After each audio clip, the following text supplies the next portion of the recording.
Typically, if we have somebody who comes in with a lot of PVD symptoms, the first thing we're going to do is, it's called an ankle brachial index, or ABI. So it's essentially just taking a blood pressure in the upper body and comparing it to what the pressure is like in the lower extremities, and then it's a math equation just to see what the blood flow difference is. If that comes out positive, saying that there's some blockage issues into the lower part of the body, the next thing that would happen would be a referral to the vascular surgeons. The warm-up is probably the most important part of the exercise session for somebody with PVD. It's going to take longer than most people. If, say, you typically would warm up for about 5 minutes, we would recommend about 10 minutes for someone with PVD. It's just going to allow the arteries, the muscle wall within the arteries, to expand so that the blood flow is better.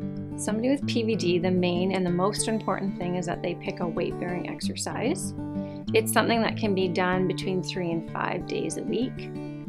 What we want to see happen is people walking to the point of pain. If you're talking about a claudication scale, which is pain rated from a 1 to a 4, with 1 being light, barely noticeable, and 4 being the most pain ever, you want to take someone to about a 3 out of 4, and then they'll stop. You wait for the pain to go away, and you do it again. Because what that's going to do is actually force your body to produce capillaries into that muscle so that you can oxygenate it better. For PVD, we want to see people doing at least 2 days a week of strength training, even 3, so every other day, so that they can have a rest day in between. We would tell someone to do between 8 and 10 exercises, so they're hitting all their major body parts and muscle groups. And then as far as sets and repetitions, when someone's starting, we would say do 1 set of about 15 repetitions, and then we would add the next week to do 2 sets up to 3 sets.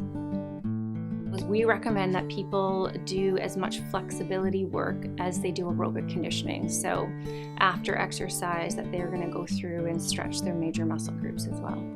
And for cool down, we would recommend at least a 5-minute just slow walk, again allowing for the vasculature just to return to its normal diameter. To prevent PVD, one should limit their exposure to risk factors, increase their physical activity levels, and practice overall healthy well-being in their daily lives.